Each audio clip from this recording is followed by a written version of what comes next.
अब तक तो आपको ये जानकारी हो गई होगी कि मानव संसाधन विकास मंत्रालय, जो अब शिक्षा मंत्रालय हो गया है, इनके द्वारा एक नई एजुकेशन पॉलिसी, एक नई शिक्षा नीति जारी की गई है। और ये अचानक से नहीं हो गया है। 2014 से ही मौजूदा सरकार के मैनिफेस्टो में ये था कि ये नई शिक्षा प्रणाली एक न्यू एजुकेशन पॉलिसी लेकर आएंगे। और देखिए, ये बहुत ज़रूरी भी था। अगर आप देश का सर्वांगीण विकास चाहते हैं, ये चाहते हैं कि हमारा देश भी दुनिया के अग्रणी देशों में शामिल हो, तो सबसे ज़्यादा ज़रूरी देश की शिक्षा व्यवस्था में सुधार करना और निर्माण करना होता है, जिससे आने वाला युवा देश के निर्माण में अपना योगदान दे सके। अब तक आपको बहुत सारी जानकारी मिल गई होगी और आगे भी मिलती रहेगी, लेकिन इस नई शिक्षा नीति के कुछ महत्वपूर्ण बिंदुओं पर हम चर्चा करेंगे। यहाँ पर देखिए, राजीव गांधी जी की सरकार में 1986 में शिक्षा नीति को लागू किया गया था। नरसिम्हा राव जी की सरकार में 1992 में इसमें कुछ संशोधन किए गए थे और अब 2020 में 34 साल के बाद मोदी कैबिनेट के द्वारा भारत देश में नई शिक्षा नीति लागू हो रही है। इसके लिए कमेटी का गठन किया गया था। सबसे पहले 2015 में TSR सुब्रमण्यम जी के नेतृत्व में जिस कमेटी का गठन किया गया था, उस कमेटी ने जो बिल, जो नीति, जो ड्राफ्ट तैयार किया गया था, उसे एक्सेप्ट नहीं किया गया था। उसके बाद 2016 में कृष्ण स्वामी कस्तूरी रंगन जी के नेतृत्व में एक नई समिति की, एक नई कमेटी की घोषणा की गई और उनके द्वारा बनाए गए बिल को एक्सेप्ट कर लिया गया और आज वही बिल मोदी कैबिनेट ने पास कर दिया है। ये जो न्यू एजुकेशन पॉलिसी आई है, इस बिल का नाम है national higher education bill.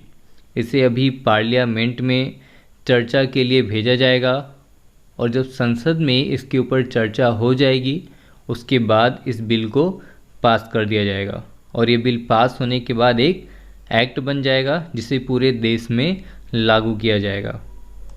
HRD ministry, जिसे मानव संसाधन विकास मंत्रालय भी कहा जाता था, उसका नाम बदलकर अब मिनिस्ट्री ऑफ एजुकेशन मतलब शिक्षा मंत्रालय कर दिया गया है। Transforming curricular and pedagogical structure, यहाँ पे देखिए जो हमारा पुराना स्ट्रक्चर था वो कैसे था। सबसे पहले बेसिक एजुकेशन था, उसके बाद 10+2 का सिस्टम अभी तक चालू था, जहाँ पर बच्चे 6 साल से लेकर 16 साल तक 10वीं तक की पढ़ाई कंप्लीट करते थे और उसके बाद 16 से 18 साल तक वो अपनी 11वीं और 12वीं की स्टडीज़ कंप्लीट करते थे। लेकिन नई शिक्षा नीति में इस 10+2 के फॉर्मूले को रद्द कर दिया गया है, कैंसिल कर दिया गया है और जो नई शिक्षा प्रणाली आई है उसके हिसाब से 5+3+3+4 के फॉर्मूले को लागू किया जाएगा। अभी जो स्टार्टिंग का हमारा पहला स्टेज है, जिसे फाउंडेशन स्टेज भी नाम दिया गया है, इसमें 5 इयर्स होते हैं। 5 इयर्स में जो शुरुआत के स्टार्टिंग के 3 इयर्स होंगे, उसमें बच्चों को आंगनवाड़ी, प्री स्कूल या बाल वाटिका में पढ़ाया जाएगा और उसके बाद के जो 2 इयर्स होंगे उसमें क्लास 1 और क्लास 2 को इंक्लूड किया गया है। तो यहाँ पे हमारा 5 साल कंप्लीट होने के बाद आगे का जो 3 इयर्स रहेगा उसमें क्लास 3 से क्लास 5 तक की पढ़ाई की जाएगी, जिसमें बच्चे का एज 8 साल से 11 साल हो जाएगा। और उसके बाद जो हमारा +3 होगा, वहाँ पर क्लास 6 से क्लास 8 तक की पढ़ाई होगी, जहाँ पर बच्चों का एज 11 साल से लेकर 14 साल तक होगा। और जो लास्ट हमारा दिया गया है +4, तो जो +4 है वहाँ पर क्लास 9th से लेकर क्लास 12th तक की एजुकेशन कंप्लीट की जाएगी, जहाँ पर बच्चों का एज 14 ईयर्स से लेके 18 ईयर्स तक हो जाएगा। यहाँ पे देखिए जो हमारा पहला स्टेज है उसे फाउंडेशनल स्टेज का नाम दिया गया है। सेकेंड जो है हमारा, उसे प्रीपरेटरी स्टेजेस का नाम दिया गया है और जो थर्ड स्टेज है उसे मिडल स्टेज बोला जाएगा और जो लास्ट स्टेज है उसे हम लोग सेकेंडरी स्टेज के नाम से जानेंगे। इसे मैं और भी आसान भाषा में आपके लिए एक्सप्लेन कर देता हूँ। यहाँ पे देखिए शिक्षा नीति में 10+2 के फॉर्मेट को पूरी तरह से ख़त्म कर दिया गया है। अब इसे 5+3+3+4 के फॉर्मेट में कर दिया गया है। पहले 5 साल को फाउंडेशन स्टेज का नाम दिया गया है, जिसमें प्री प्राइमरी स्कूल के 3 साल और बाकी के 2 साल में क्लास 1 और क्लास 2 को रखा गया है। अगले 3 साल को क्लास 3 से 5 के चरण में बांटा गया है। उसके बाद के अगले 3 साल को क्लास 6 से क्लास 8 तक के चरण में बांटा गया है। और जो हमारा आखिरी स्टेज है, आखिरी फॉर्मेट है +4 का, उसमें अगले 4 साल को क्लास 9 से लेके क्लास 12 के चरण में बांटा गया है। तो यहाँ पर जो फाउंडेशन स्टेज होता है, जिसमें स्टार्टिंग के 5 साल होते हैं, वहाँ पर छात्र की नींव मजबूत करने पर जोर दिया जाएगा, इसलिए इसका नाम फाउंडेशन स्टेज रखा गया है। इनका पाठ्यक्रम जो सिलेबस होगा, ये सब NCERT तैयार करेगा। यहाँ पर ये ध्यान रखना आप लोग कि जो फाउंडेशन स्टेज में प्री प्राइमरी के 3 साल के साथ जो बाकी के 2 साल हैं, उसमें क्लास 1 और क्लास 2 को इंक्लूड किया गया है। इस स्टेज में बच्चों के पढ़ाई को इंटरेस्टिंग बनाने के लिए बच्चों की खेल कूद व अन्य गतिविधियों के साथ पढ़ाई कराई जाएगी। उसके बाद के जो अगले 3 साल हैं, जहाँ पर क्लास 3 से 5 तक की पढ़ाई की जाएगी, इस स्टेज को मिडल स्टेज का नाम दिया गया है। इस स्टेज में बच्चा पहले के कंपैरिजन में थोड़ा सा मैच्योर हो जाता है। इस समय बच्चे को विज्ञान, गणित, कला, सामाजिक विज्ञान जैसे अन्य विषयों के बारे में जानकारी दी जाएगी। इसके बाद के अगले 3 साल, जहाँ पर क्लास 6 से 8 तक की पढ़ाई की जाएगी, ये एक नए स्टेज में बांटा गया है। इसमें सबसे अच्छी बात यह है कि क्लास 6 के बाद बच्चे कंप्यूटर कोडिंग सीख सकेंगे। मोबाइल एप्लीकेशन, सॉफ्टवेयर जैसी चीज़ें बच्चों को सिखाई जाएंगी। ये चीज़ें अमेरिका, चाइना जैसे कंट्रीज़ में हैं, लेकिन न्यू एजुकेशन पॉलिसी आने के बाद अब भारत में भी क्लास 6 से ही बच्चों के स्किल डेवलपमेंट पर ध्यान दिया जाएगा। क्लास 6 से 8 तक बच्चों के अंदर स्किल डेवलपमेंट का काम किया जाएगा। देखिए, हमारे यहाँ पर शिक्षा को लेकर समस्या ये है कि हम नॉलेज तो दे देते हैं, एक नागरिक के तौर पर बच्चों का निर्माण भी हो जाता है, लेकिन इस ज्ञान से, इस नॉलेज से क्या बच्चों को आगे आने वाले वक्त में रोज़गार दिया जा सकता है? आप ग्रेजुएट हो जाएं, मास्टर्स कर लें, PhD भी कर लें, लेकिन फिर भी रोज़गार के लिए हमें गवर्नमेंट पर ही डिपेंड होना पड़ता है। इसलिए अब इस पॉलिसी में बच्चों के स्किल डेवलपमेंट पर ज़्यादा ध्यान दिया जाएगा। जो 3rd स्टेज मतलब 6 से 8 तक के क्लास के बच्चों में ये सारी चीज़ें डेवलपमेंट की जाएंगी। उसके बाद अगले 4 साल को क्लास 9 से 12 के चरण में बांटा गया है। इस स्टेज में बच्चों को अलग अलग विषयों के बारे में डिटेल में गहराई से जानकारी दी जाएगी। बच्चों को आगे भविष्य में क्या करना है, इसके बारे में यहीं से बच्चे सोचना शुरू कर देंगे। तो ये जो क्लास बनाया गया है 5+3+3+4, इन सारे स्टेजेस को मिलाकर बच्चों के सर्वांगीण विकास पर पूरी तरह से जोर दिया गया है। इसका उद्देश्य यही है कि बच्चों का सर्वांगीण विकास किया जाए। बच्चे जब भी स्कूल से निकलें या कॉलेज से निकलें तो उनके पास कोई ना कोई स्किल डेवलपमेंट ज़रूर होना चाहिए। तो ये था आपका फाउंडेशन स्टेज से लेकर 12th तक का सफ़र। नई शिक्षा नीति में पहली व दूसरी कक्षा में भाषा और गणित पर जोर देने की बात की गई है। ये सारी चीज़ें मैंने अभी आपको एक्सप्लेन की है। बच्चों को किताबों के अलावा दूसरे माध्यम से मतलब खेल कूद के माध्यम से भी या फिर स्टोरी टेलिंग, रंगमंच, ग्रुप स्टडी जैसी तमाम चीज़ों की सहायता से बच्चों को सिखाने पर जोर दिया जाएगा। बच्चों का जो एजुकेशन सिस्टम होगा या करिकुलम होगा वो NCERT द्वारा तैयार किया जाएगा।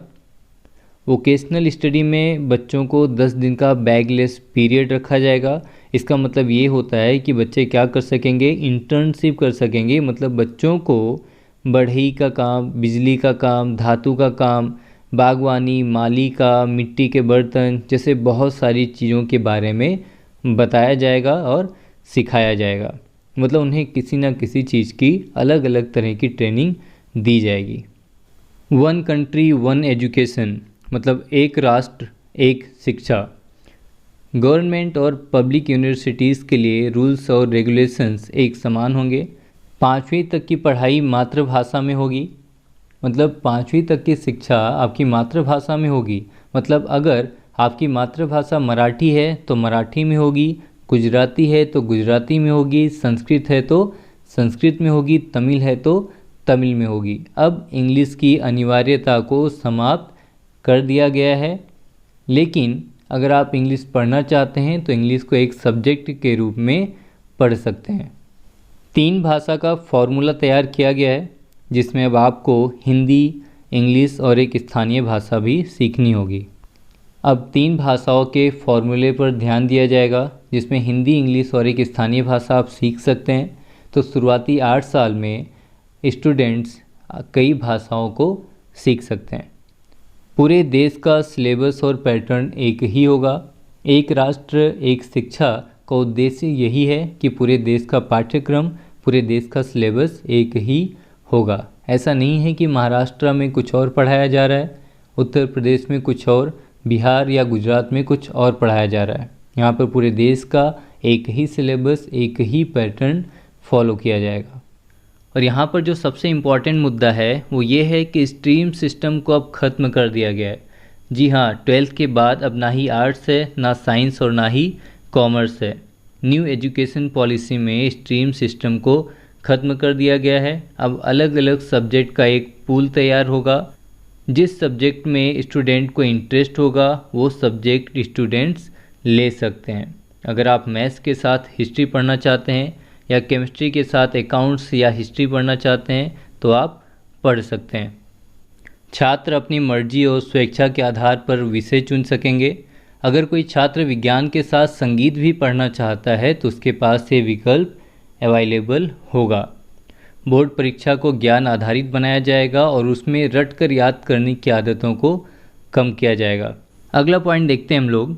क्लास 6 से बच्चों को कंप्यूटर कोडिंग सीखने का मौका मिलेगा और बच्चों को मोबाइल फ़ोन एप्लीकेशन और सॉफ्टवेयर बनाने की भी जानकारी दी जाएगी। मतलब यहाँ पर जो न्यू एजुकेशन पॉलिसी है उसका ओवरऑल एम यही है कि कोई भी बच्चा जब स्कूल से निकलेगा तो ये तय किया जाएगा कि वो कोई ना कोई स्किल लेकर ही बाहर निकले। नैतिकता, संवैधानिक जैसे मूल्य पाठ्यक्रम के प्रमुख हिस्से होंगे। स्कूल और कॉलेज मनमानी फीस नहीं ले पाएंगे, इसके लिए अलग से नियम निर्धारित किए जाएंगे। स्कूलों और उच्च शिक्षा संस्थानों में संस्कृत को भी बढ़ावा दिया जाएगा। Multiple entry and exit system. नए शिक्षा नीति में ये रहेगा कि 1 साल के बाद आपको सर्टिफिकेट दिया जाएगा, 2 साल के बाद डिप्लोमा मिलेगा, 3 या 4 साल के बाद डिग्री मिलेगी। यहाँ पर 3 या 4 साल इसलिए लिखा हुआ है क्योंकि कोई कोई कोर्सेज डिग्री के 3 साल के भी होते हैं और 4 साल के भी होते हैं। 4 साल का डिग्री प्रोग्राम ख़त्म होने के बाद एमए और उसके बाद आप बिना एमफिल किए सीधा पीएचडी कर सकते हैं। जी हाँ, जो एमफिल था इसे अब सिस्टम से हटा दिया गया है। देखिए यहाँ पर जो ये multiple entry and exit system आया हुआ है ये ऐसा है कि कई बार ऐसा होता है कि हमने अगर कोई कोर्स करना डिसाइड किया है जो 3 से 4 साल का है और हमने किसी वजह से कोर्स पूरा नहीं किया तो हमारा 1 साल या 2 साल जितना भी हमने कोर्स किया होगा वो वेस्ट हो जाता था। लेकिन अब ऐसा नहीं होगा। अगर आपने 1 साल भी कोर्स किया है तो आपको 1 साल का सर्टिफिकेट दिया जाएगा। 2 साल अगर आपका कंप्लीट हो गया है उस कोर्स का तो आपको डिप्लोमा दिया जाएगा। 3 या 4 साल अगर आपने कंप्लीट कर लिया है तो आपको डिग्री मिलेगी। और इसमें इसके साथ ही एक नई चीज़ ऐड की गई है कि आपका क्रेडिट स्कोर ऑनलाइन रिकॉर्ड किया जाएगा। अब क्रेडिट स्कोर क्या होता है ये मैं आपको आगे बता दूंगा।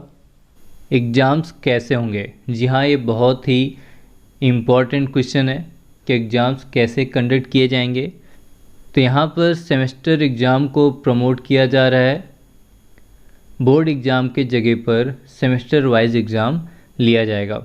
सालाना एग्ज़ाम होने के बजाय अब साल में 2 सेमेस्टर होंगे, हर 6 महीने पर एक एग्ज़ाम देना होगा। मतलब अब आपको पूरे 12 के 12 महीने पढ़ाई पर ध्यान देना होगा, क्योंकि आपके पास 2 सेमेस्टर होंगे और हर एक सेमेस्टर में आपको अच्छा परफॉर्म करना पड़ेगा।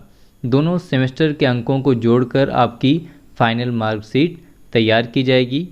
फाइनल मार्क्स देते समय बच्चों के व्यवहार, एक्स्ट्रा करिकुलर एक्टिविटीज़ में उसके प्रदर्शन और उसकी मानसिक क्षमताओं का भी ध्यान रखा जाएगा। अभी तक ये सारी चीज़ों को ऐड नहीं किया जाता था मार्कशीट में, लेकिन अब इन सारी चीज़ों को भी मार्कशीट में ऐड किया जाएगा।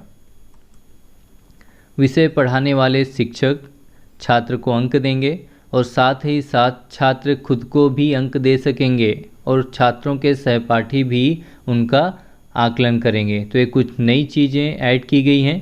और यहाँ पर जो सबसे ज़्यादा इम्पॉर्टेंट है एग्ज़ाम से रिलेटेड, कि बच्चों को उनकी पसंद की भाषा में एग्ज़ाम देने की छूट दी जाएगी। आगे कॉमन एप्टीट्यूड टेस्ट दिया हुआ है। कॉमन एप्टीट्यूड टेस्ट से मिल सकेगा कॉलेजों में एडमिशन। जी हाँ, अगर मैं आपको एक एग्जांपल देता हूँ कि 12वीं के एग्ज़ाम में आपको इतने नंबर नहीं आए हैं कि आपको किसी कॉलेज के जो कट ऑफ लगता है उसके आधार पर सीधे किसी कॉलेज में एडमिशन मिल सके, तो आप कॉमन एप्टीट्यूड टेस्ट दे सकेंगे। इस टेस्ट में आपके प्रदर्शन को आपके 12वीं के नतीजों के साथ जोड़ दिया जाएगा और उसके आधार पर आपको एडमिशन मिल सकेगा। अगर आपका 12th में परसेंटेज कम आया है तो NTA के माध्यम से जो एंट्रेंस एग्ज़ाम कंडक्ट किया जाएगा उसे आपको देना पड़ेगा। तो 12th का मार्क्स और एंट्रेंस एग्ज़ाम का मार्क्स दोनों ऐड करके आपको एडमिशन दे दिया जाएगा। यहाँ पे देखिए, नई राष्ट्रीय शिक्षा नीति 2020 में राष्ट्रीय परीक्षा एजेंसी द्वारा उच्च शिक्षा संस्थानों में प्रवेश के लिए कॉमन एंट्रेंस एग्ज़ाम का ऑफ़र दिया जाएगा। और ये नई शिक्षा नीति के अनुसार, न्यू एजुकेशन पॉलिसी के अनुसार जो नेशनल टेस्टिंग एजेंसी है उसे ये एग्ज़ाम कंडक्ट करने के लिए दिया जाएगा। जो नेशनल टेस्टिंग एजेंसी है अभी भी इंजीनियरिंग का, JEE मेंस, मेडिकल कॉलेज जैसे अलग अलग एग्ज़ाम्स में प्रवेश करने के लिए एंट्रेंस एग्ज़ाम कंडक्ट करती है। एकेडमी बैंक ऑफ क्रेडिट क्या होता है? एकेडमी बैंक ऑफ क्रेडिट बनाया जाएगा जिसमें छात्रों के परफॉर्मेंस का डिजिटल रिकॉर्ड इकट्ठा किया जाएगा। अगर आप एक से ज़्यादा कोर्स एक साथ करना चाहते हैं तो अब आप ऐसा कर सकेंगे। उस कोर्स के अंक इस क्रेडिट बैंक में जमा हो जाएंगे और जब आप फाइनल डिग्री के लिए कोई कोर्स करेंगे तो इस क्रेडिट को उसमें ऐड कर दिया जाएगा। ये व्यवस्था पूरी तरह से डिजिटल और ऑनलाइन होगी। मान लेते हैं आपने कोई पढ़ाई स्टार्ट की जो 3 साल का कोर्स है, लेकिन किसी प्रॉब्लम की वजह से आपने उसे सिर्फ 1 ही साल कंप्लीट किया है, तो आपका जो 1 साल का क्रेडिट होगा वो एकेडमी बैंक ऑफ क्रेडिट में ऐड कर दिया जाएगा और उसके लिए आपको सर्टिफिकेट दिया जाएगा। मतलब आपका वो साल वेस्ट नहीं होगा, आपकी वो सारी की सारी जानकारी पूरी तरह से डिजिटल और ऑनलाइन रिकॉर्ड की जाएगी। अंत में कुछ इम्पॉर्टेंट पॉइंट्स को एक बार डिस्कस कर लेते हैं। सरकार ने तय किया है कि अब जो हमारा GDP है उसका 6% एजुकेशन पर खर्चा किया जाएगा। पहले GDP का 4.43% ही एजुकेशन पर खर्चा किया जाता था। 5वीं तक की पढ़ाई मातृभाषा या फिर स्थानीय भाषा में कराई जाएगी। लीगल और मेडिकल कॉलेजों को छोड़कर बाकी सब संस्थानों के लिए सिंगल रेगुलेटरी बॉडी बनाई जाएगी। 6ठी क्लास से वोकेशनल एजुकेशन की शुरुआत होगी, मतलब स्किल डेवलपमेंट पे ध्यान दिया जाएगा। यूनिवर्सिटी और उच्च शिक्षण संस्थानों में प्रवेश के लिए कॉमन एंट्रेंस एग्ज़ाम रखे जाएंगे। और इस शिक्षा नीति में MPhil कोर्स को ख़त्म कर दिया गया है, मतलब अब आप डायरेक्टली MA के बाद PhD कर सकते हैं। सभी सरकारी और प्राइवेट शिक्षण संस्थानों के लिए नियम एक समान होंगे। हर छात्र की क्षमताओं को बढ़ाने पर प्राथमिकता दी जाएगी। आयोग ने शिक्षकों के प्रशिक्षण पर खास जोर दिया है। जाहिर है कि एक टीचर ही एक बेहतर स्टूडेंट तैयार करता है। इसके लिए शिक्षा प्रणाली में भी चेंजेस करने की आवश्यकता शामिल की जाएगी। सरकार का लक्ष्य है कि वर्ष 2030 तक 100% शिक्षा सुनिश्चित किया जाए। इसके लिए सरकार ने अलग अलग क्षेत्र में काम करना भी शुरू कर दिया है। तो न्यू एजुकेशन पॉलिसी या फिर नई शिक्षा नीति से रिलेटेड जो भी आगे अपडेट आएगा और मैं आपको देता रहूँगा। ऐसी और भी तमाम जानकारियाँ आसान भाषा में जानने के लिए हमारे चैनल से जुड़े रहिए। अगर आपने इस चैनल को अभी तक सब्सक्राइब नहीं किया है तो तुरंत सब्सक्राइब कर लीजिए और इस वीडियो को लाइक और शेयर ज़रूर कर दीजिए। नोटिफिकेशन बेल भी प्रेस कर दीजिए जिससे नेक्स्ट वीडियो की अपडेट आपको तुरंत मिल जाए। मिलते हैं नेक्स्ट वीडियो में, तब तक के लिए good bye, thank you so much.